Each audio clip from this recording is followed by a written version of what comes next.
Bryan Mbeumo has decided that he wants to join Manchester United this summer.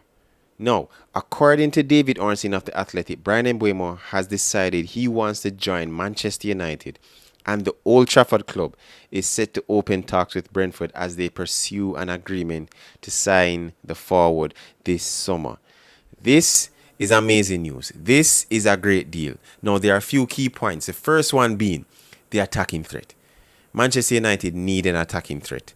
Bryan Mbeumo adds to that attacking threat. Now, mind you, remember, Manchester United has signed Matheus Cunha from Wolves for £65.8 million. That's a very good signing. And now Mbeumo from Brentford for £43.8 million is another deal that I think is very smart and very astute signing. The attacking threat now that comes with it is that, let's look at it. Manchester United top goal scorers were Bruno Fernandes and Amad Diallo. Both had 8 goals. 8 goals in 38 games. 8 goals. Really. Yet, Bryan Mbeumo, goals and assists this season in 38 games. 20 goals and 7 assists. So his goal contributions are 27.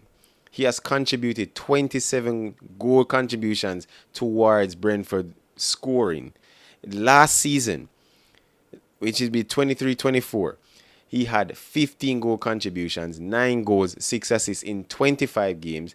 And out of that, I think he had an ankle injury that he had suffered, and also the African Cup of Nations as well that he missed. So if we're looking at attacking threat, if we're looking at XG, he is ranked in the top 10, while have a bottom half team as team member of the bottom half in Brentford. This is against the likes of Foden. This is against the likes of Kai Havertz, Jota, Nunes, to name a few. Jackson, of course, is another one. Savinho, Doku, those who are well known in the Big Six.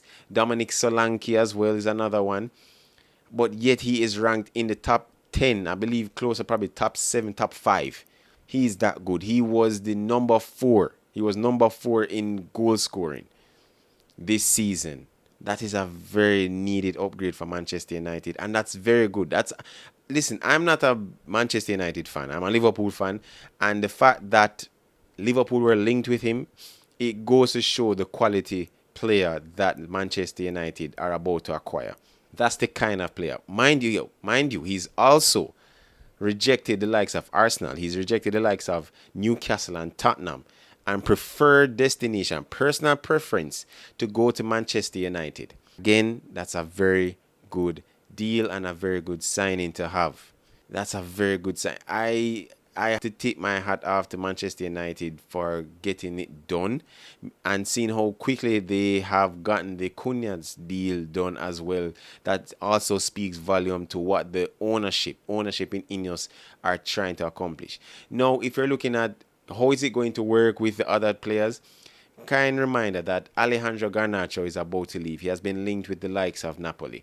Rasmus Højlund today has been linked with the likes of Inter Milan to leave to go back to Serie A. Rashford has also been linked to leave as well. We also know about Bruno Fernandes. He might be linked to Saudi Arabia to leave for 90 million. Casemiro, I don't think will be there as well. You have others left back. Luke Shaw won't be there. So I think there'll be wholesale changes and wholesale transfers of players coming out. Now, again, just to remind you, Manchester United necessarily have a bad defensive unit. If you're going to be honest about it, they have been defensively good. Not great, but good. It's just from the middle area, which is the midfield, going up to the attack, they have been a relegation team. A relegation quality. That's how terrible they have been. Scoring on, I think, 47 goals. So having Cunha, who has scored 15 goals, having Mbeumo, who scored 20 goals, that's 35 goals already. That's 35 goals already to Manchester United. I think it does help the attacking threat that Manchester United need for the Premier League. Now, if we're going to talk about league position, does that jump them to European places like Champions League? No. There are still more signings to be done. And we still don't know if the Amorim system is going to work. that is something that needs to also be considered.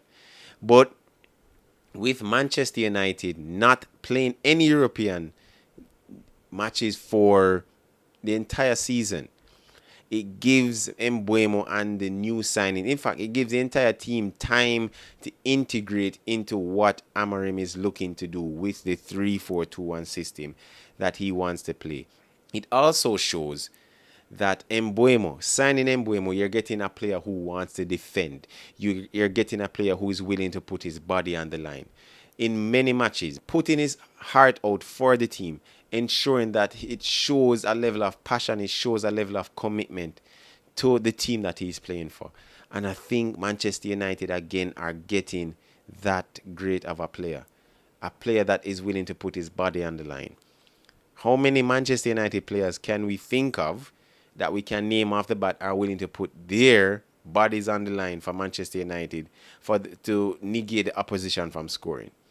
To stop the opposition from scoring, to stop the opposition from build up, to stop the opposition from creating opportunities time after time after time, willing to trap back if needed, to drop back into space, to stop the opposition passing through the middle of the pitch. How many Manchester United players can we name off the bat? Maybe 1, 2, if so much. But Bryan Mbeumo has done that for Brentford, and I believe he will do that for Manchester United. I think that is this great signing. This tells Manchester United fans what the vision is and what exactly Ineos' vision is for the club. Now, again, no need to integrate, no need to rush, but integrate him into a system that he is kind of familiar with in Thomas Frank and how Thomas Frank has used Brentford in multiple formations, 4-2-3-1. He has used them in 4-3-3 this season mostly, and a bit of 3-5-2 or 3-4-2-1. But again, the philosophy is different to what Ruben Amorim wants. But it does give Manchester United time, again, with no European matches to be played. Week in, week out, training twice a week if so much. Hopefully, fingers crossed, no injuries. But you're getting consistency. Now you are being coached into a system, into a philosophy that's hopefully suits him to perform at his optimum, at his best. Because you can have the wonderful individual parts in Cunha so far, in Mbeumo so far, with a striker maybe in Xerxes that might stay, or with Mateta or Gyökeres, it matters not. If you don't have the proper tools, which would be the players, but integrate them and use them accordingly, gel them, so that you can have a work art, then it makes no sense. It makes no sense to sign them. We have seen multiple great players gone to Manchester United after 2013, since Sir Alex Ferguson has left, and it just became a graveyard. They have flopped. They have gotten worse. The culture, the environment has restricted them or choked them, figuratively speaking, for them to be poor, for them to be inconsistent, for them to leave, in fact. But I think, again, it speaks to what Ruben Amorim wants to do, which is to press reset for this entire club, for this entire culture, for this entire environment, and bring major boosts needed for what Manchester United vision should be. Because guess what? This is Manchester United. Whether we like it or not, this is one of the biggest clubs, according to most, is the biggest club in England in terms of branding. But as of right now, they are a bottom half table team. That's how they have played. So you guys can let me know if you agree. And let me know in the comments as you like, share, and subscribe. Let me know in the comments if you believe this is a very good deal. If you believe that this can propel Manchester United to challenge for European places, whether that is in the Conference League, Europa League, or Champions League. Or you can let me know what signings do you think they are still missing to add to the pieces that they have now for them to challenge for those European places, for Champions League, and even for the Premier League title. But you can let me know. But guys, until next time, peace.